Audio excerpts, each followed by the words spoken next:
And here we go. 5, 4, 3, 2, 1. White takes the heat. Red takes the heat. Take the heat! Take the Heat, a podcast powered by Liveheats, the all-in-one platform for modern sports competition. Try it now at liveheats.com. Liveheats has wrapped up your year. Have you competed in an event or series that's been run through Liveheats in 2022? You can now see event data like never before. We've drawn all the comp data from action sports across the globe. Simply head to analytics.liveheats.com, select your sport and the club or organization that hosted your event, and see where you finished the year. If you're an organization, you'll see stats that could shape your future. Like Michael Hall said, setting small goals is key to success. Seeing your stats could set you up for some achievable goals and big Heat wins in 2023. Take a look today. And if you're not using Liveheats yet, jump on and start a free trial now at liveheats.com. Change the game for your sport in 2023 with Liveheats. Welcome to Take the Heat. I'm your host, Mitchell Salazar. Sierra Kerr is just 15 years old and has already started a business that's empowered girls in sport, one step high, and now she's about to take on one of the heaviest waves in the world as an invitee to the Vans Pipeline Pro. While waiting for the event to start, we caught up with her from her bedroom at the Volcom House.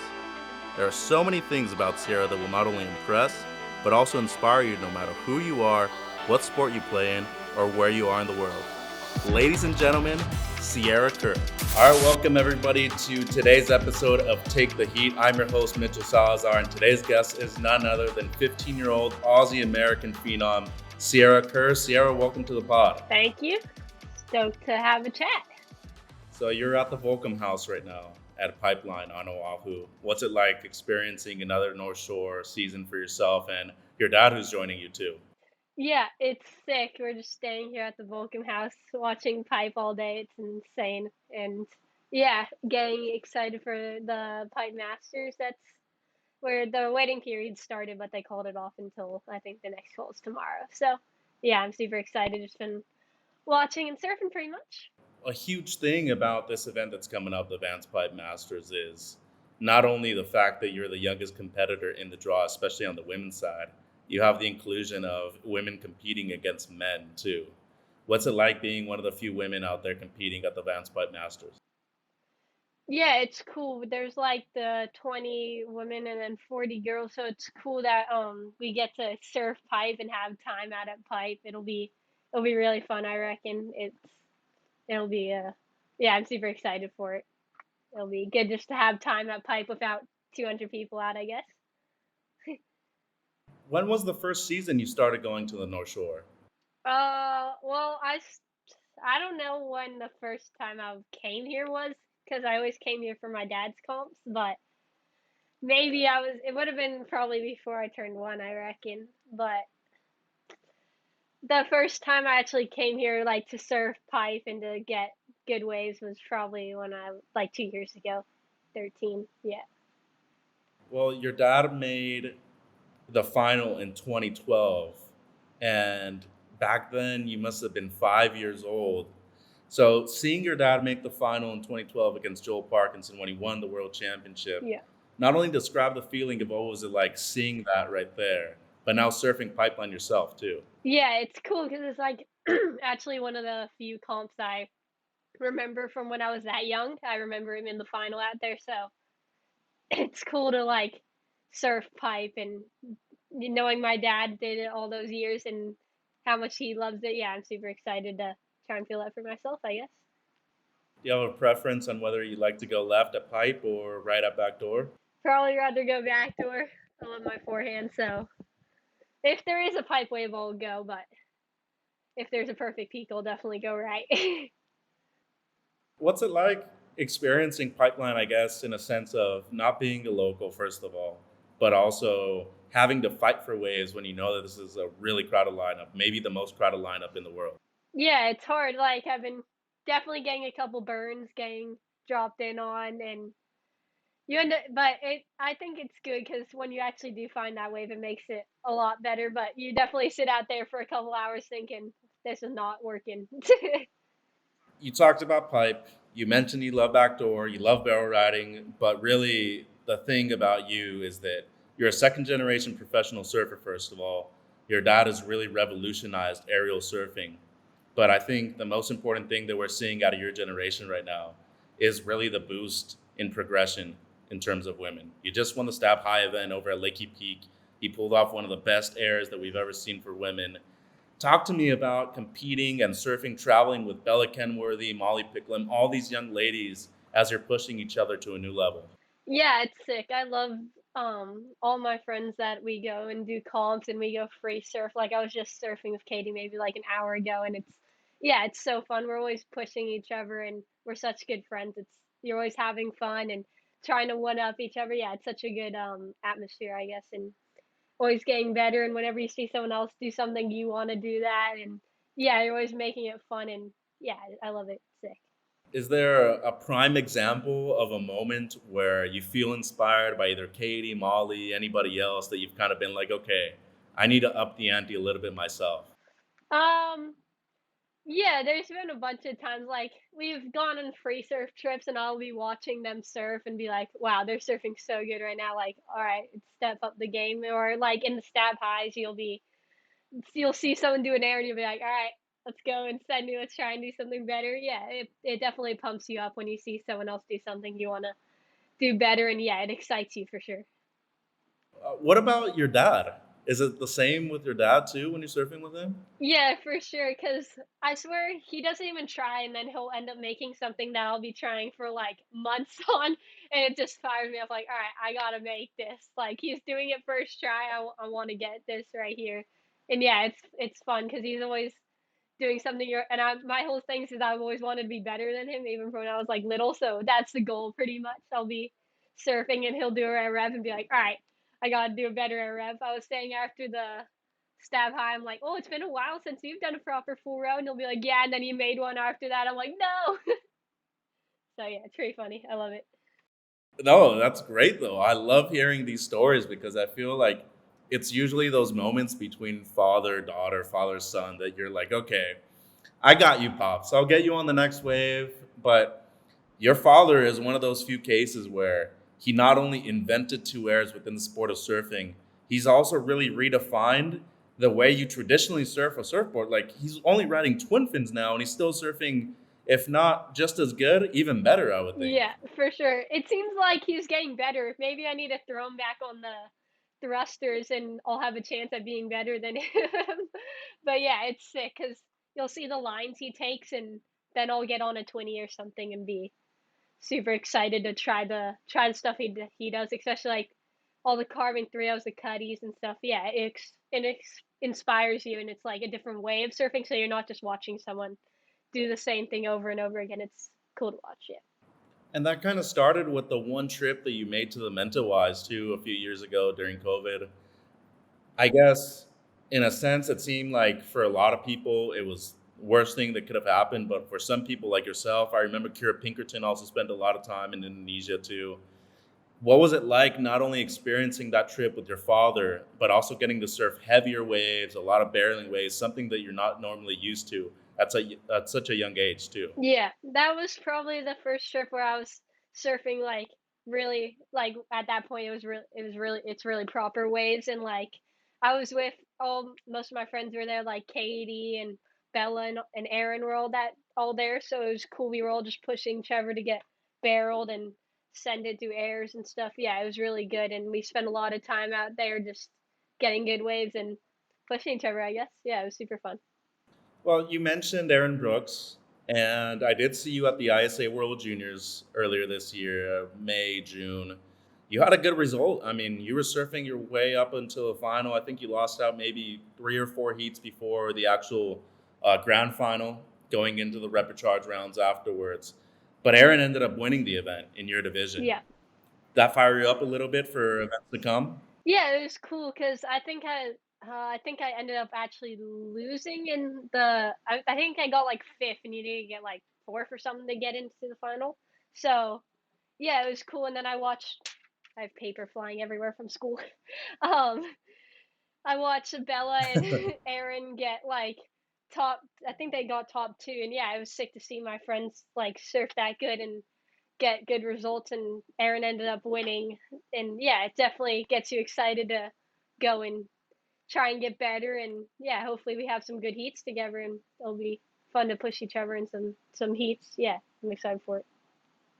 And speaking of competitive success, you've been on a tear so far this year. Besides those kind of events, I feel like, especially on the junior scene within Australia, you've been one of the standouts. And at only 15, I guess, what's the motivation to want to pursue professional surfing, especially in a competitive way? So young. Why are you doing it right now, Sierra? I mean, right? I think this year was kind of just like a trial year. Like, oh, we'll see how what the QS is, because I've never really done the actual junior, what you'd call like the Grom comps or anything. So it was cool to just try and see what the actual going around like competing at comps were like. Yeah, it was fun just to. I guess it was kind of just trying and seeing what it was like. That was kind of the point of this year. But I don't think I'll actually. I wasn't. I had no point to try and get on. I didn't want to get on challengers or anything like that. It was kind of just go and try and have fun and travel around Oz at different comps. And yeah, it was good. I'm not gonna try and get on the challengers or anything anytime soon. Like it.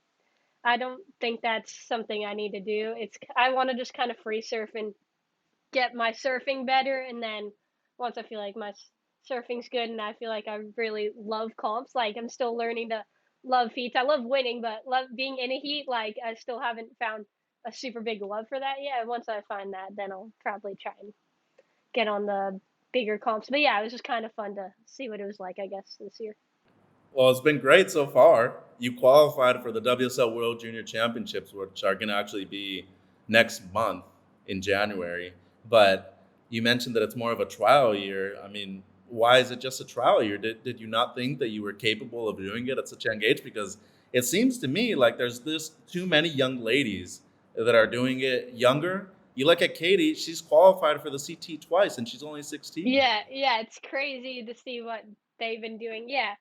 I don't know, honestly. Like, I felt like I could do it, and like I didn't really know what it was gonna be like the first few comps, and then once I got the first few comps, I'm like, oh yeah, I could do pretty good in these, and I definitely I did want to qualify for the someone doing a big air, did want to qualify for World Juniors because it's like actually pretty much right near my home in Cali, so it's kind of just like a fun wave that I surf sometimes.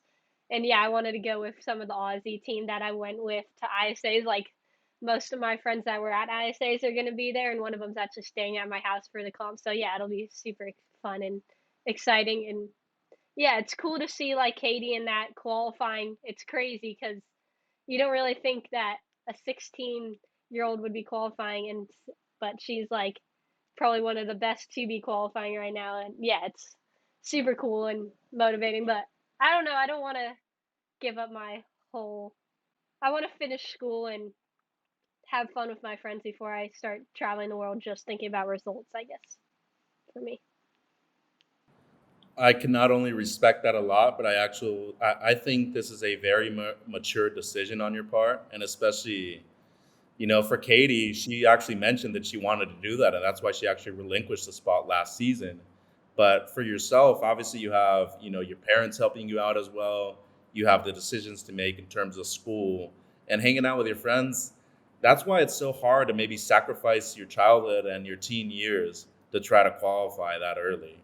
Did your dad influence your decision big time? Like telling you about his past experiences and travels? I mean, yeah, he wasn't even like at my age. I don't even know if my age, he was maybe a little bit later. He started doing air shows. I don't even think he started doing the qualifying series until like he met my mom, and my mom was like, oh, more telling him, oh, you should maybe try and do this tour thing. He started pretty late. Like he qualified maybe 22 ish, and I don't even think he started doing pro juniors or QSs anything like till 20. So he started super late, but I don't think he thinks for me to go down this do the same route as him. He wants me to be my own person, I guess. But I watched like some of my friends that were on tour this year, and they got mid-year cut, and seeing like I guess kind of that stress and like just chasing results and always putting pressure on yourself to just go to this comp and be like a comp surfer for weeks on end and traveling for months. Like it didn't seem like something I wanted to do, especially watching what happened like when they got cut and having to try and re-qualify. And it seems like some of my friends like spend this entire year just chasing results, and yeah, I don't want to just chase results at my age, I guess. Do you think the new format that the WSL has implemented has changed the way people have viewed the World Championship Tour? Uh, yeah, I mean, definitely slightly, especially once you got to that mid-year cut.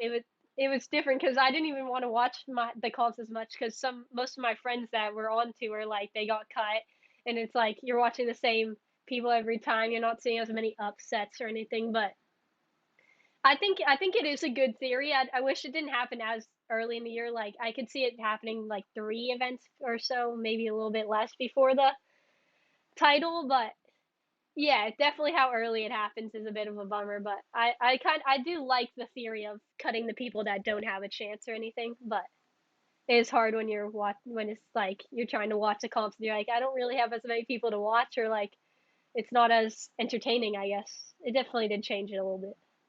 Yeah, I get that. What about the regional qualification in order to get onto the challengers and then eventually the CT? Yeah, I think that's super smart. Like the way you can just go up in levels. Like there's even like the off seasons. Like if you didn't make it, you have a full season off type thing, especially for the CT people. But like the fact that you can go from qualifying to challengers to CT, you can just build momentum and get that in like a year. I think it's really a smart decision, and it makes like the challengers such a cool thing to watch. And like you're watching all these young people, young surfers, and yeah, it's really cool. You're seeing a bunch more talent than you'd probably see at like a 1,000 at a random place, I guess.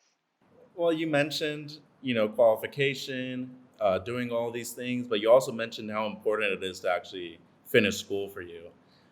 For those that weren't present before our interview, Sierra Kerr finished a Rubik's Cube, solved the Rubik's Cube in 1 minute and 6 seconds. So tell me this, Sierra, is math your expertise in school? I like math. I wouldn't say it's my best subject. I like history a lot, and like I'm doing personal finance right now this year, and that's a fun subject. I like it a lot. It's like cool to learn about. I like stuff that you can learn a lot about, like history. You learn about all the world and like kind of things that happened before. And when you go to a place, you're like, wow, this kind of is how it's defined by that. It's cool to see. And yeah, I like math. It's cool to like figure out, and you're always challenging yourself a bit. But I would say I probably more like history, or right now personal finance would be like my favorite, I guess. I would have never thought I'd hear a 15-year-old say that finance is their favorite class. I mean, that's just incredible. But good for you, Sierra. It's great. Yeah, it's cool. I like it. I like learning a lot, so it's good to do school and always be challenging yourself with it. I'm pretty sure you're too young, but there's this movie called Goodwill Hunting with Matt Damon. I feel like we're gonna do a female version of Goodwill Hunting with you as the lead character. All right, I haven't seen it, but maybe I'd watch it. If you're suggesting it, must be a good movie. It's a great movie. You're a great surfer. You're also very talented in other skill sets on boards as well. You're part of the Pink Helmet Posse, some of the best skaters worldwide, but it's kind of an exclusive club. You want to talk to us a little bit about that? Yeah, when I was little, like me and Bella and this other girl named Rolla, we were always skating. Like maybe we were like 5. We were always skating around, and just we had these pink helmets, and then yeah, just basically started getting called the Pink Helmet Posse, and did that for a few years, and yeah, it was so fun just being with them all the time and skating and always pushing yourself. And then kind of stopped doing that as much, and then the past few years it's been more surfing, but I'll go skate sometimes. But yeah, I love being in the ocean. So Did you feel at any point that you were maybe empowering younger girls just like yourself through what you were doing in both skating and surfing? yeah, like when you see like some girl come up to you and be like, oh, that was so sick, like that got I want to be able to do that. Yeah, it's cool to see them, and then you'll like watch them and they're trying new stuff that they probably wouldn't have tried. Yeah, it's really cool, I reckon. I like seeing them try stuff and wanting to get better and just having fun, I guess. After you and Bella and everybody else in the Pink Helmet Posse kind of started attacking the bowl more, did you see more girls actually go back to skating the bowl too? Uh, yeah, I mean, like we do comps and there'd be so many girls there. Like now, especially, like I'll watch videos of these certain comps that I used to do, and I swear it's like triple the amount. It's crazy, and that's probably from watching the girls that I'm not sure if it'd be me or anyone, but like watching other girls skate and be like, all right, that seems like a really fun thing to do. Let's try it. Okay, what about snowboarding too? Because I know your dad is a big snowboarding enthusiast, especially when you guys were living in California full time. I know he'd love to go up to Big Bear and Mammoth. You snowboard a lot still in Australia? Yeah, I've gone snowboarding once in Australia, but we have a place in Utah that's a pretty sick spot, and we've been going up there a couple times. We only got the place like last year maybe or this year, and we've already gone a few times. It's a sick powder spot, yeah. So it's fun to ride some powder and and just float on some snow. It's pretty sick. I love it. Taking other people up there, it's cool. It's a fun thing to do. It's like a really good version of if you're doing a carve on a surfboard, but you're just floating. Yeah, it's sick. I like it. It's kind of like surfing, but on snow, I guess. Out of the three board sports that you practice, surfing, skating, and snowboarding, which one do you think, in which one do you think you've performed a best maneuver out of all three? Oh, either skating or surfing, cause like, oh, best maneuver, probably. Oh, I don't know. I did a rodeo when I was skating, like when I was maybe 9 or something. I think that was the first one that was done, but then the full route was probably like the first one that was done surfing, so I'm not sure. Probably pretty similar. Which one do you think you're most proud of? Ooh, maybe maybe the rodeo actually skating because that one took a lot of tries, a lot of tries. So that one you just kept trying and trying it. And I guess when you're surfing, I've tried a bunch of full routes, but I didn't really expect it as much when compared to when you're just trying all the times and you like get close, and it probably took me like a year or so to get the rodeo, so I was pretty stoked on that. Have you had a decent amount of injuries trying all these different maneuvers throughout different board sports, Sierra? Yeah, a bunch of like ones like this year I actually had to get like how many? Like 6 MRIs in like 8 months just from surfing. Crazy this year. It was probably like the most injuries I've had, but like a bunch I haven't knock on wood, I haven't like broken anything like super gnarly. I've had like a little small break, but not anything crazy. A bunch of like 2 week to like couple month things, but nothing that has put me out for a year or so. Well, I'm glad everything's okay. But we had Chloe Kerr, who's a skills acquisition specialist. You've worked with her before through Surfing Australia. Yep. What's it been like working with a lot of these pros that, obviously they know what they're doing, but they're also helping you out, gaining skill sets? Yeah, yeah, it's super cool. Like with especially with what Surfing Oz is doing. Like you get to see all these people and do what they do and try and apply it to your sport or just get motivation to like you see how they're doing something, you're like, oh, that could work on a surfboard. Yeah, it's super cool to watch, and they'll be helping you like, oh, this is how you could apply it to surfing. Yeah, it's super sick. I think it's super good. You're just always getting I love getting inspired by other sports or other stuff. So yeah, it's super cool that surfing was. You're like, I remember you brought in like parkour guys one time for a camp, and that was really cool because you're watching them just like jump off stuff and you see the process into like their thinking. Yeah, it's super cool. I like it a lot. You just get inspired. Is there a specific drill that you work with Chloe to perfect something, especially with the air reverse that you landed over at Step High too? Yeah, I mean, we do stuff on the tramps and like different types of stuff, different types of flips, and then we'd take out the skis sometimes, and even use like straps on the skis, like just doing different types of stuff, like, and you just see like what's possible with the straps, and you're like, wow, okay, maybe I could do this without the straps, and then you go without the straps, and maybe you have a chance of getting it. It's cool to try and do like a little process into it, I guess. And you mentioned that you like taking things from other sports too.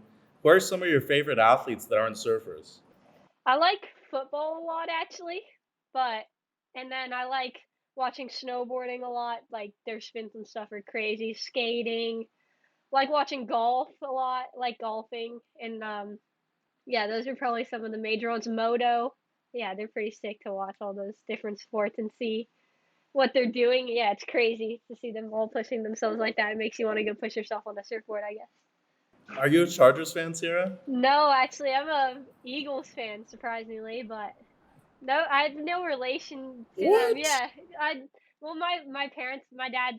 I played rugby, and my dad's a rugby person, so he didn't really know football. My mom played like football when she was in like Pop Warner, but she never really had a team in NFL. And then I ended up liking like ended up learning a bunch about Nick Foles, like right, and yeah, ended up liking Nick Foles, and then ended up liking the Eagles now. So big Eagles fan, I guess, right now. Were you happy when they won the Super Bowl? What was it in 2017 or was it 2018? Yeah, it was. I was super excited when that happened, and they're having a pretty good season right now. So I'm excited to see how it goes. How did your love for football, especially growing up in San Diego, most of it, come for the Eagles? Like, why specifically the Eagles? Yeah, it was just because when I started learning about Nick Foles, he was on the Eagles at that time, and then I just started watching the Eagles games, and yeah, ended up liking the whole team, I guess. And even once Nick Foles left, I still love the Eagles because I found other players that I loved watching, and yeah, I watch all their games, and yeah, it's We're learning new things about Sierra Kerr, ladies and gentlemen. good. All right, we have questions from three different Groms today, Sierra. So you got some pressure on you. Okay, let's go over to our first question now. We've got mail. Hey Sierra Kerr, I'm Sophia Gamboa. I'm 13 years old from South Florida, Deerfield Beach. I had a question regarding your airs. When did you start doing airs, and what training did you undergo to do a full row as good as the guys to win Stab High? Also, congrats on winning Stab High and the Monster Air. Oh, okay, that was a proper question. Thank you for that. Yeah, I when did I start trying airs? Maybe like 8ish. I'd always try to do like little ollies and stuff. I think I don't know when I made my first like proper air, but I'd always try them, trying little ollies. And yeah, I probably made my first one maybe around like, I don't know, 10ish. And then I think I made my first air rev at 13. That was because my dad was always, I always wanted to get one before my dad. He did his first air rev at 11. Didn't quite get that, unfortunately. But that was probably the main reason why I always wanted to try air revs when I was little, to try and get one before my dad, pretty much. But yeah, now it's, you get more accustomed to them, and you just, I just guess you just try them a bunch in like every session. You try and figure out in yourself like what you might have done wrong, and then you just try again and try again until they start making them more. And yeah, and then for the full route, I mean, I do tramp stuff and just jet ski, maybe like toe ins and stuff, and even use like the straps or skating. And yeah, I don't know, you don't really, you just catch, I guess you just try a bunch, and if you just keep trying and trying, you'll eventually figure out and like learn. If you try, my things like try, learn, apply, like you just keep doing it in a process, and then one time it'll click, I guess. Believe, achieve, conceive. Yep. Let's do this, Sierra. It seems like you need a goal in order to accomplish that. Yeah, for sure. That's a big thing. You always have a goal. Like when you go out, sometimes I'll go out and be like, all right, I want to try and get like 3 hour revs this session, and then you'll start trying them, and yeah, you'll end up getting it one day.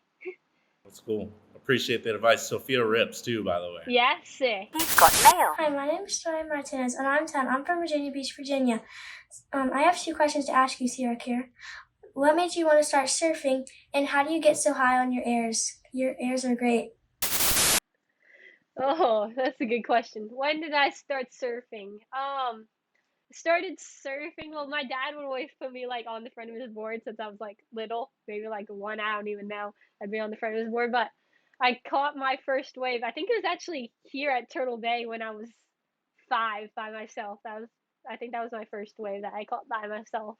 And then I was mostly skating a bunch. Like I'd surf sometimes, but it wasn't like a biggest thing for me. I guess I didn't like the ocean as much as I do now. And then maybe around like 11ish, I actually figured out like, oh, this I love being in the ocean. And yeah, then now it's like the biggest thing. I just like being in the ocean. I guess that's kind of why I go surf, is just to I love when you go underwater or something and you just look up and you realize that you're just in a completely different place to on land. Yeah, it's sick. That's probably why I like surfing.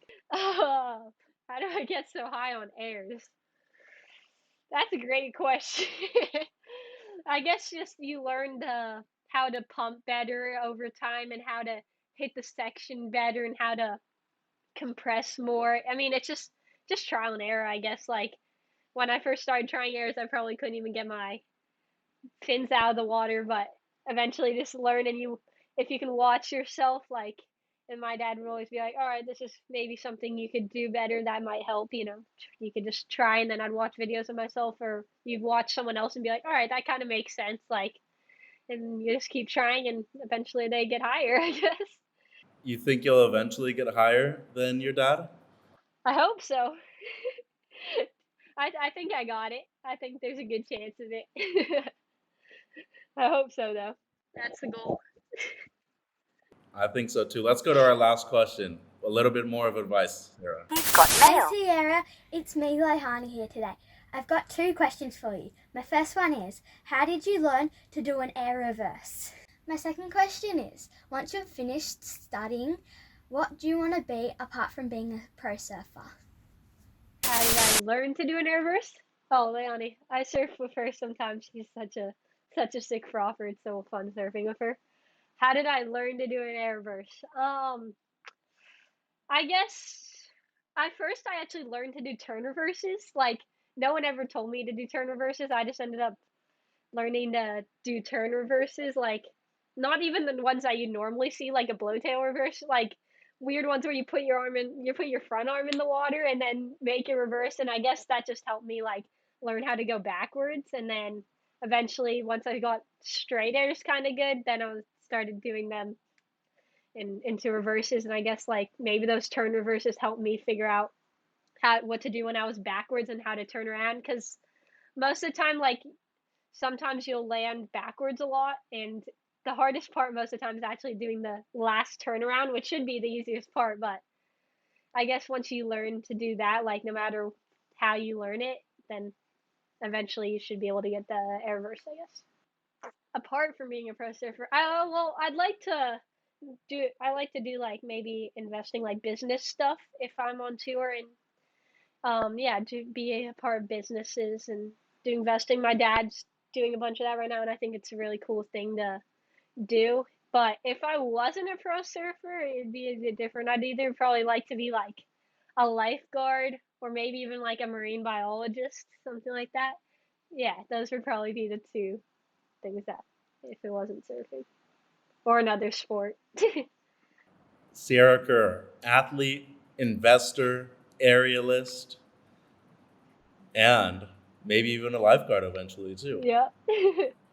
All right, let's do a real quick question to end the pod today, Sierra. All right. It's an important one though. Okay. Is your father your favorite surfer of all time? Yeah. He is, cuz I mean, when you get to watch someone every single day and realize how good they are, like no matter what the conditions, I think they end up being your favorite surfer. Like I swear, he ends up like it'll be 1 foot in onshore and he'll somehow get like a 3 second barrel, and I'm like I can't even stand up on the waves. It's so flat out here, and like it's crazy watching him. I swear he does something like better and better every day. Yeah, it's just good to motivate you, and I love watching him surf. I think if it weren't for you though, he probably wouldn't be pushing himself that much. And that's like the honest truth. Like I think you've pushed him so much that that's why he's trying to get better himself too. Yeah, for sure. I think he just likes, especially like big barrels and stuff. He loves being out there with me and trading off barrels. I think it's one of his favorite things to do. And And it pushes me too, because he's always going like the big sets and getting spat out. And I'll be like, all right, I want to get spat out, And then we're trading off barrels or doing airs. Yeah, we definitely push each other, and it's good. I love it. Awesome. All right, let's finish the pod, Sierra, by you showing us your incredible view that you have right now at the Volcom Pipe House. All right. This is the view. I'm not sure what you guys can see, but that's what I'm looking at right now. Looking at off the wall right this second. Not a bad view. No, it's amazing because my bed's like right behind me, and you can't actually see right now because there's like a different little wall right there. But when I turn around and I look at pipe, and it's insane. I'll wake up and just pop my head out of bed, and I'm looking at pipe. It's amazing. Hey, Sierra, best of luck at the Vans Pipe Masters. You're awesome. Keep doing well in school. Keep traveling. Keep having fun.